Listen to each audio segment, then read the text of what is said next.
Shalom Bapak Ibu semuanya. Ya, malam hari ini izinkan saya memberikan topik yang cukup berat. Ya, saya memberikan topik yang cukup berat. Dan saya berikan judul firman malam hari ini adalah integritas. Ya, integritas. Saya percaya bahwa kata ini bukanlah kata yang baru pertama kali Bapak Ibu dengar. Ya.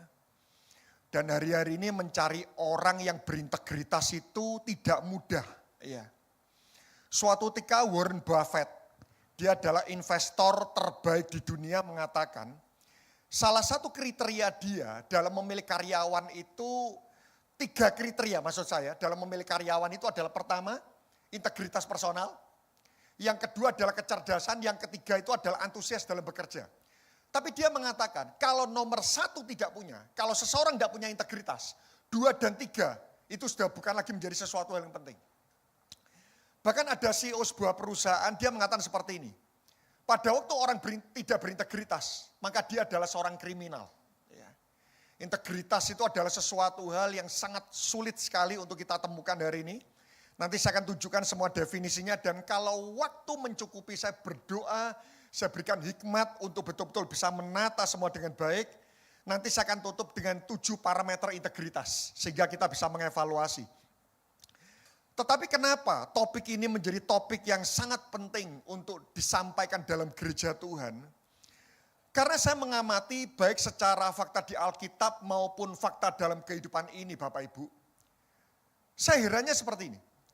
Setiap institusi yang dipimpin orang berintegritas selalu mengalami masa kejayaan. Saya mengamati baik secara Alkitab maupun secara firman Tuhan, baik secara fakta dalam kehidupan ini, setiap orang-orang berintegritas, kalau dia mimpin keluarga, keluarganya jaya. Kalau dia mimpin ministry, ministrinya mengalami zaman keemasan.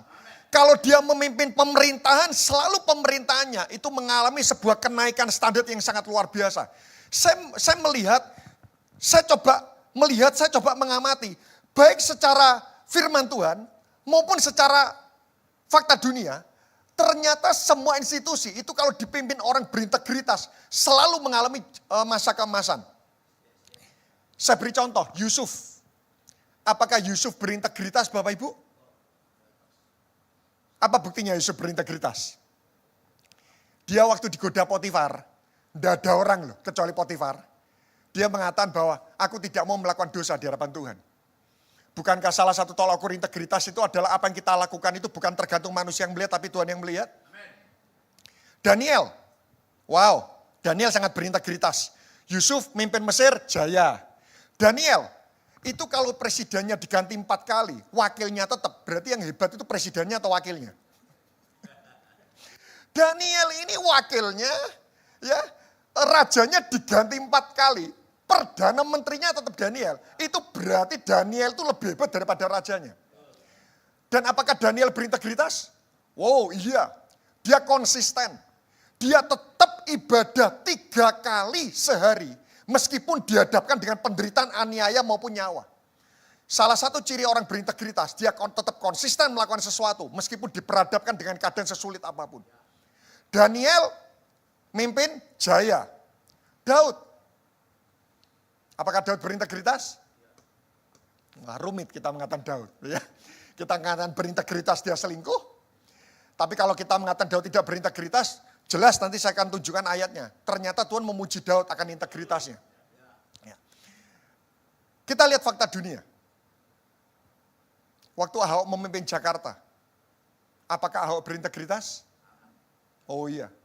Jakarta jaya? Iya. Bagaimana tentang Presiden kita Jokowi?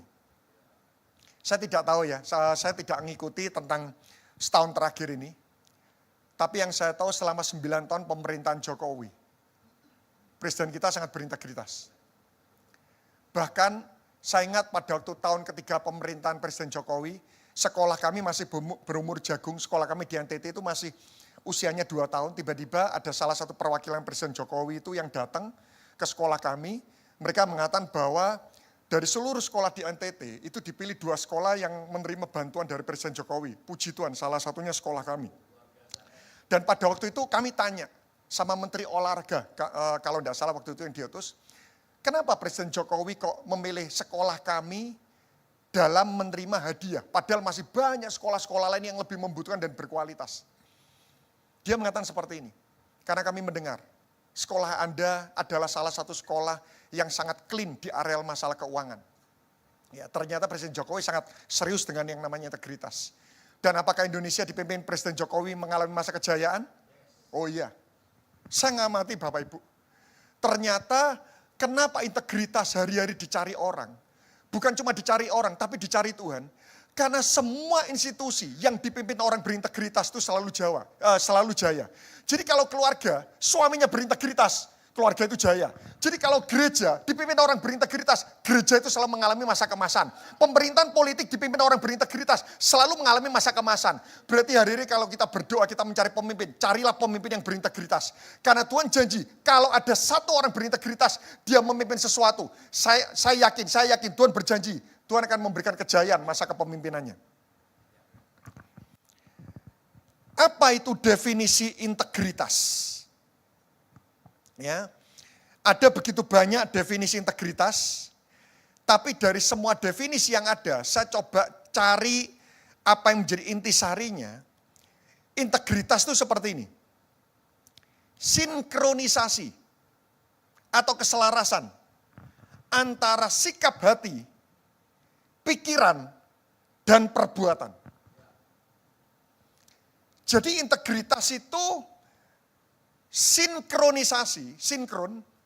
antara hati, yang kedua pikiran, yang ketiga perbuatan. Saya beri contoh. Kalau hatinya penuh kasih, ya, maka pikirannya mengampuni atau tidak?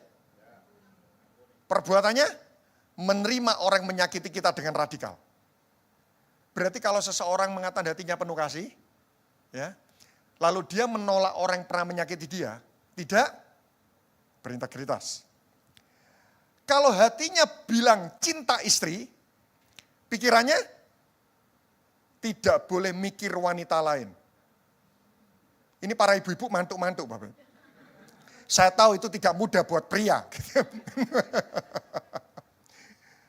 Tapi seperti definisi integritas.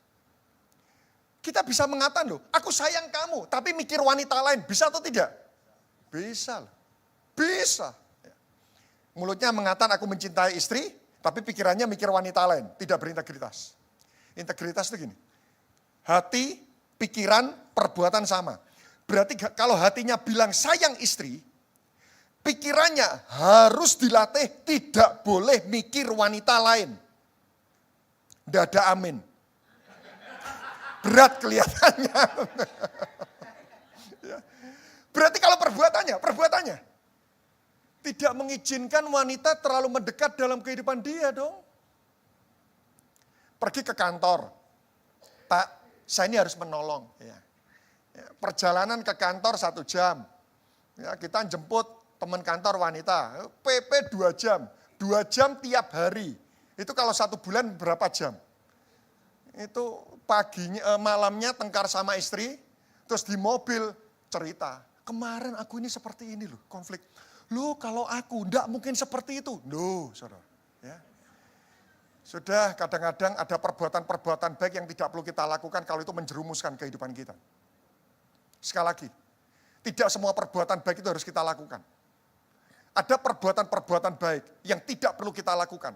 Kalau itu justru akan menjerumuskan kehidupan kita. Kalau hatinya bilang rendah hati, pikirannya tidak cari pujian. Perbuatannya, dihina orang tidak marah. Ya, jadi integritas itu adalah sinkron. Hati, pikiran, perbuatan. Karena itu kenapa orang berintegritas selalu jaya. Karena orang berintegritas, integritas itu adalah manifestasi paling terukur dari sebuah ketaatan total. Saudara setuju dengan hal ini? Taat itu bicara sikap hati atau perbuatan? Dua-duanya. Ada banyak orang perbuatannya taat, tapi hatinya tidak. Contoh, mendengarkan firman. Bisa enggak? tubuhnya mendengarkan firman, tapi pikirannya mikir nanti makan malam di mana, bisa enggak? Loh itu enggak berintegritas. Integritas itu selaras. Tubuhnya di gereja, meskipun ini punya masalah, tinggalkan dulu fokus tubuh, fokus pikiran, perkataan, sinkron semua. Berarti kalau nyembah, hatinya nyembah, pikirannya nyembah, perkataannya nyembah, tubuhnya nyembah. Loh banyak orang enggak berintegritas ya. Kelihatannya mulutnya nyanyi, tapi pikirannya mikir masalah. Bapak Ibu, melatih integritas itu tidak mudah loh. Saya malam hari datang ke tempat ini pagi sampai sore tadi, itu penuh dengan masalah. Tapi firman hari ini menegur saya juga. Orang berintegritas itu seperti ini. Kalau dia melakukan sesuatu, hatinya itu genap. Hatinya itu utuh. Hati, pikiran, perbuatan itu konsisten. Kerja, hatinya kerja, pikirannya kerja, perbuatannya kerja. Lu ada banyak orang, tubuhnya kerja, pikirannya Instagram. Enggak berintegritas loh.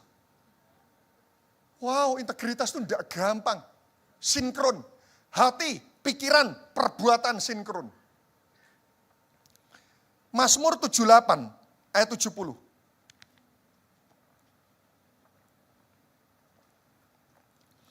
Mari kita latih diri kita untuk berintegritas yuk. Karena orang berintegritas itu kalau megang sesuatu itu selalu jaya. Selalu. Bukankah firman Tuhan kata lakukan segala sesuatu dengan segenap hati? Oh iya.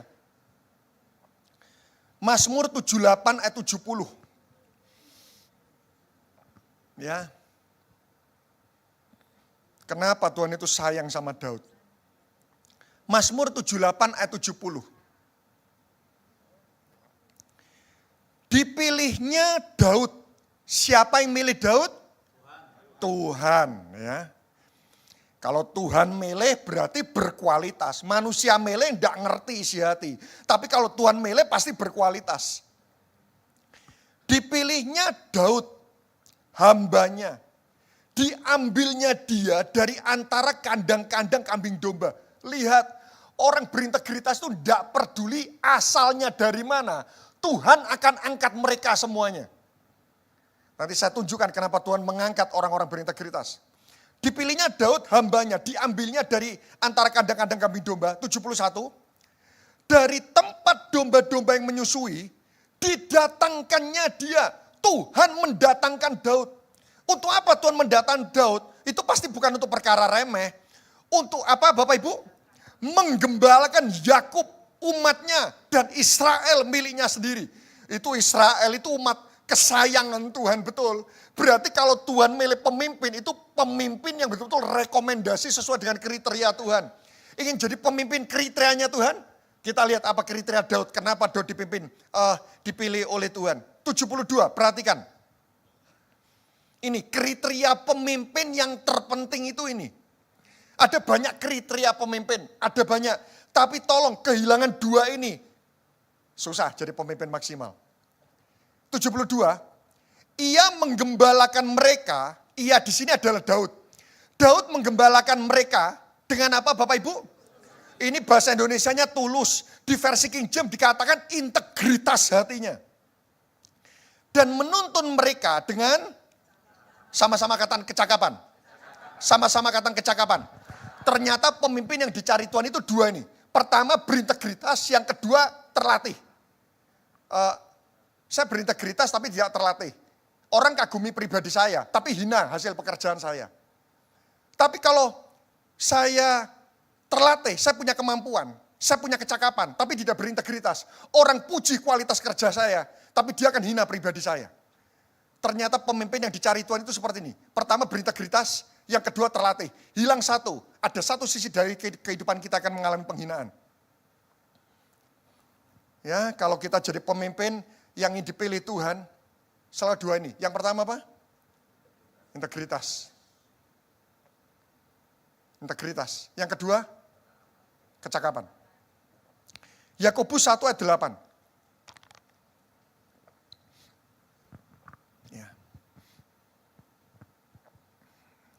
Yakobus 1 ayat 8. Mari kita baca sama-sama Yakobus 1 ayat 8, 2, 3.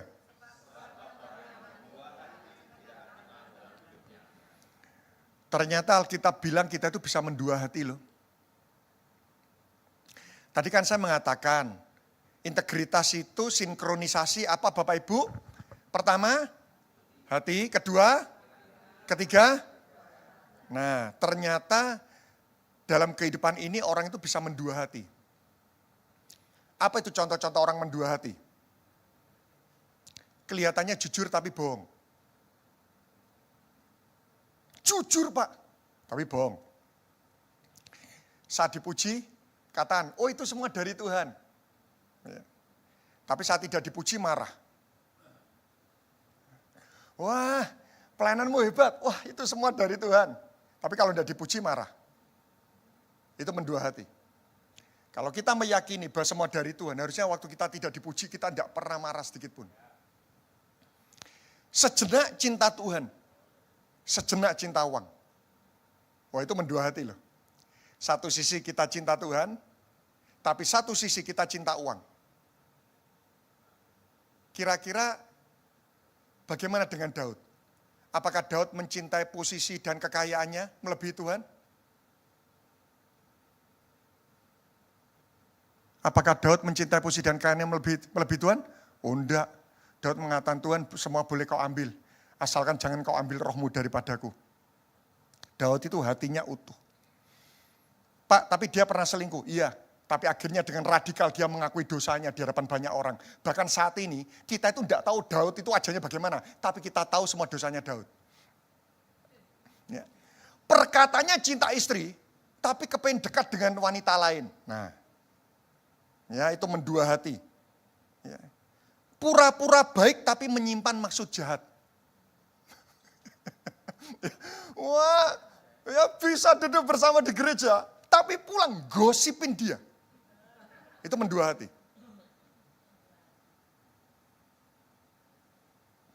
Pura-pura baik tapi menyimpan maksud jahat.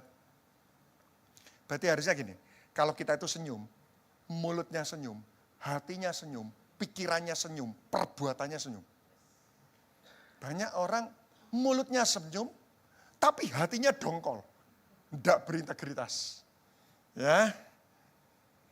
Lalu bagaimana membangun integritas? Waktu saya sisa 9 menit. Dan saya akan berintegritas, saya tuntaskan 9 menit. Waduh, ini masih jauh sekali. Mazmur 86 ayat 11. Mazmur 86 ayat 11, betul. Ya, di areal jam khotbah, saya sangat tidak berintegritas, saudara ya. Ya, seringkali melebihi, tapi ya saya berupaya. Mazmur 86 ayat 11. Wow, ini kan sama dengan perkataan kita. Ini Daud yang bilang, tunjukkanlah kepadaku jalanmu ya Tuhan. Sama seperti kita. Waktu kita baca Alkitab, tunjukkanlah jalanmu kepadaku. Tunjukkan jalanmu kepadaku. Supaya aku hidup menurut, sama dengan doa kita. Tapi doa berikutnya ini yang penting. Ini cara membangun integritas. Bulatkanlah hatiku untuk takut akan namamu. Sama-sama katakan bulatkan hati. Sama-sama katakan bulatkan hati. Ternyata integritas itu seperti ini. Memiliki hati yang bulat. Hati yang tidak terbagi. Hati yang utuh. Hati yang lengkap. Mazmur 86, ini setelah Mazmur 51. Bapak Ibu setuju dengan hal ini? Mazmur 51, Daud itu jatuh dalam dosa. Karena itu kenapa Mazmur 86, ini berarti, Mazmur 51, Daud itu mengakui dosa-dosanya. Jadi Daud itu radikal loh. Dia jatuh dalam dosa, dia bukan hanya ditegur Nathan, dia terbuka, tapi dia memberikan perintah pada pemimpin present worship. Tolong nyanyikan lagu tentang kejatuhan dosaku. Agar seluruh dunia tahu bahwa aku pernah selingkuh. Itu Daud. Mazmur 51 Daud mengakui dosa di hadapan Tuhan. Mazmur 86 dia mengatakan seperti ini. Tuhan, bulatkan hatiku untuk takut akan namamu. Bulatkan. Biarlah ini menjadi doa kita. Bulatkan hati. Orang tidak berintegritas itu orang yang memiliki hati yang tidak bulat. Kalau bilang cinta istri, hatinya harus bulat, sayang istri. Tidak boleh ada 1% meskipun itu mungkin ada momen-momen seperti itu. Tapi bukan berarti kita biarkan. Loh kan cuma 1%. Ya. Ada 1%, ada 2. Ada 2, ada 3. Lama-lama full. Iblis itu kalau membuat kita jatuh dalam dosa, itu bukan langsung apa ya? Tertarik radikal. Enggak. Apalagi kalau kita orang Kristen dan kita punya posisi di gereja, itu enggak mungkin langsung radikal seperti itu. Pelan-pelan ya. Mulai mencari daftar dulu teman-teman sekelas yang kita pernah tertarik di IG. Ya. Terus, halo lama enggak jumpa ya. Wah iya, rumahmu di mana? Teleponmu di mana? Wow, terus berkelanjutan.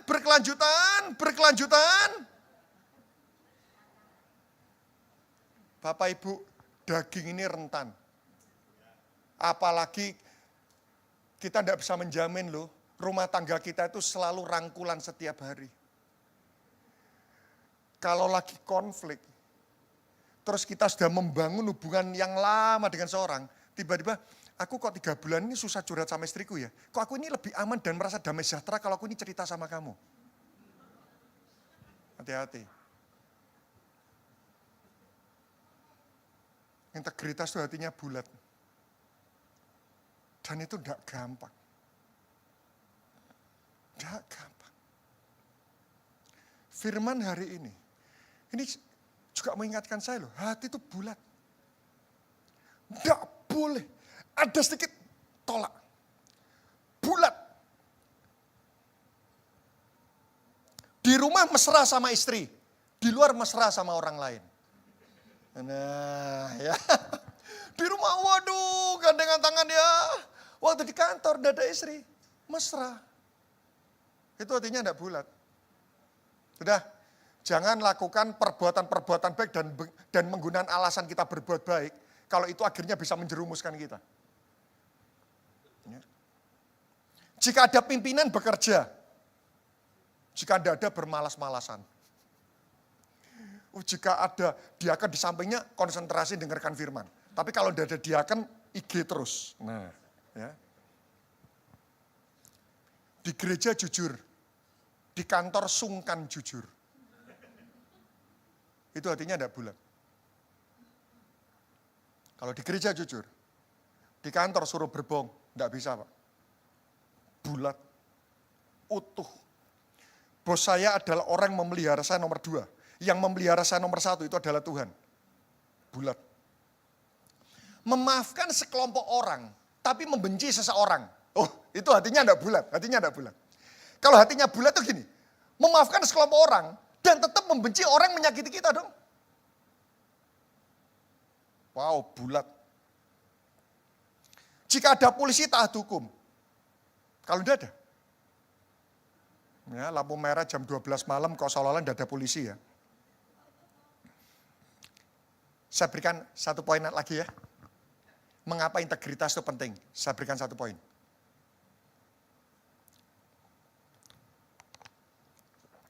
Tadi di awal saya menunjukkan bahwa orang berintegritas selalu jaya. Kenapa? Ini ayatnya. Amsal 11 ayat yang ketiga.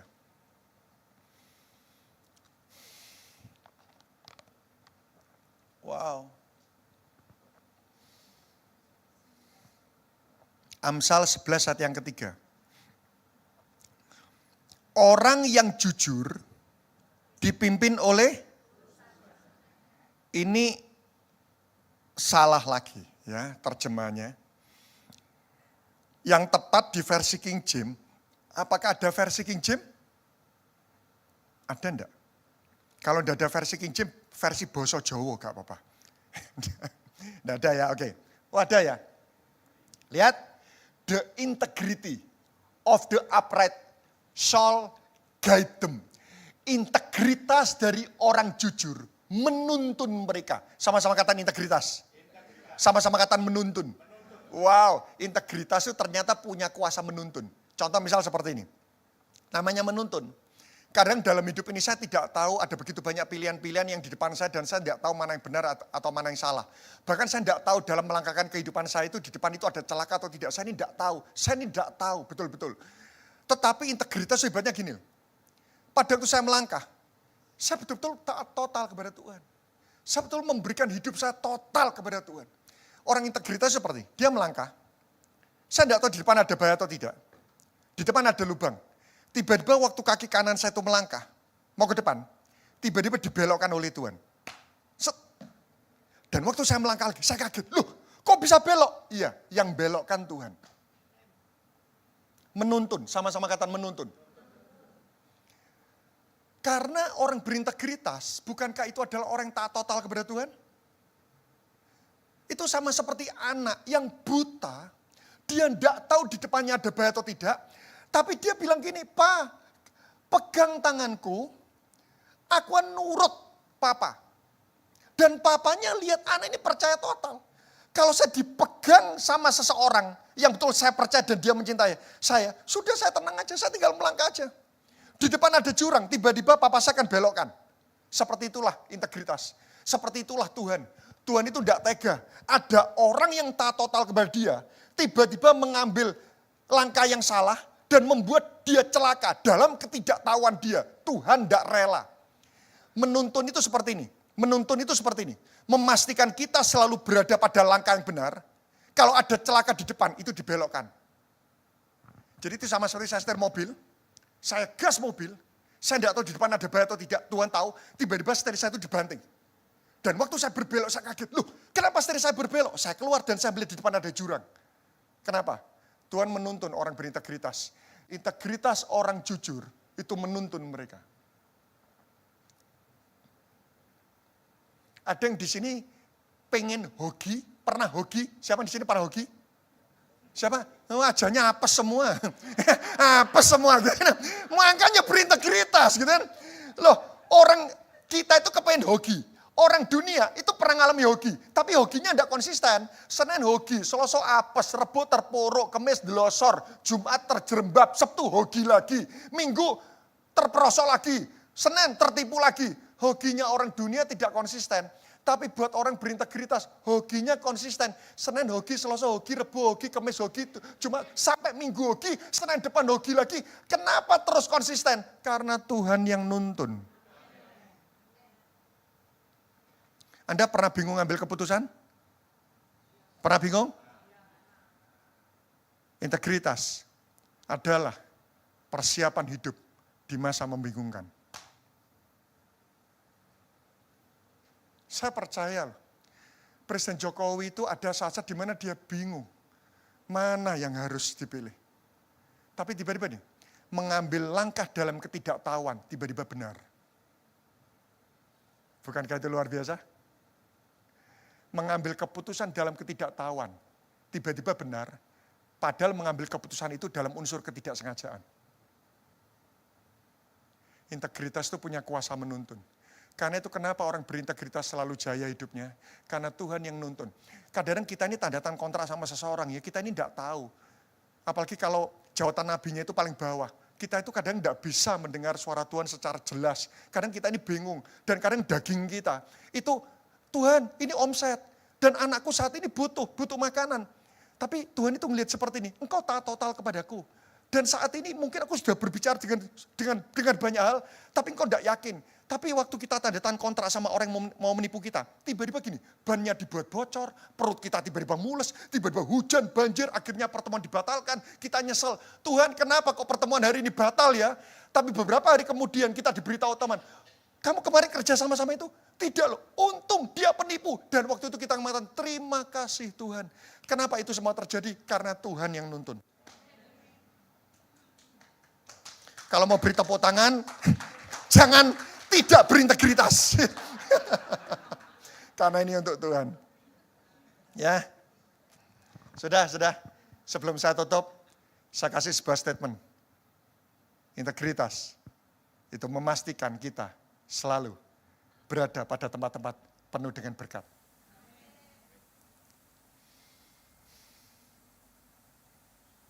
Selalu. Daud itu dipuji Tuhan. Karena itu kenapa Daud memimpin perang, dia tidak pernah kalah. Tidak pernah kalah. Saya berdoa, setiap Bapak Ibu, kita semua menjadi orang berintegritas. Sulit enggak? Sulit loh. Kalau enggak suka sama orang, salah, bukan digosipin. Dipanggil, diberitahu. Dia bisa salah terima. Tapi sudah Alkitab mengatakan, musuh-musuh itu yang diperdamaikan dengan kita. Kalau kita memiliki niat yang baik. Kadang-kadang misal, saya ketemu dengan Pak siapa, saya tuh niatnya baik, kepingin menegur dia. Tapi dia bisa salah tangkap enggak? Bisa. Tapi Tuhan enggak rela loh. Saya mau negur seseorang niatnya baik, dia enggak nangkep, terus dia benci saya, Tuhan enggak rela. Salah satu pembelaannya, beberapa waktu kemudian, mungkin setahun, mungkin 2 tahun, 3 tahun, akhirnya orang ini sadar. Orang ini sadar, ternyata teguran saya itu mendatangkan kebaikan dalam hidupnya. Selalu saya mengamati dalam hidup ini. Karena saya juga pemimpin gereja. Dan seringkali teguran saya itu menyakiti orang. Bapak kok gini gitu kan ya. Ya, kalau saya tidak negur, saya pemimpin yang salah. Permasalahan besar itu bermula dari permasalahan kecil yang tidak pernah diurus dengan baik. Permasalahan kecil, konflik-konflik kecil dibiarkan, ini kan jadi permasalahan besar. Tapi kadang ngurus konflik-konflik kecil, itu membuat kita itu bisa dibenci loh sama orang. Loh betul enggak Bapak Ibu? Tapi persoalan besar itu persoalan kecil yang tidak pernah diurus. Saya ngelihat dalam hidup ini, saya tegur orang, orang bisa benci saya. Tapi beberapa waktu kemudian akhirnya orang itu datang, Pak, terima kasih ya. Karena dulu Bapak tegur saya dan saya pernah benci. Wow. Sudah, selama kita berintegritas, Tuhan akan memberikan pembelaan dalam hidup kita. Mari kita berdoa.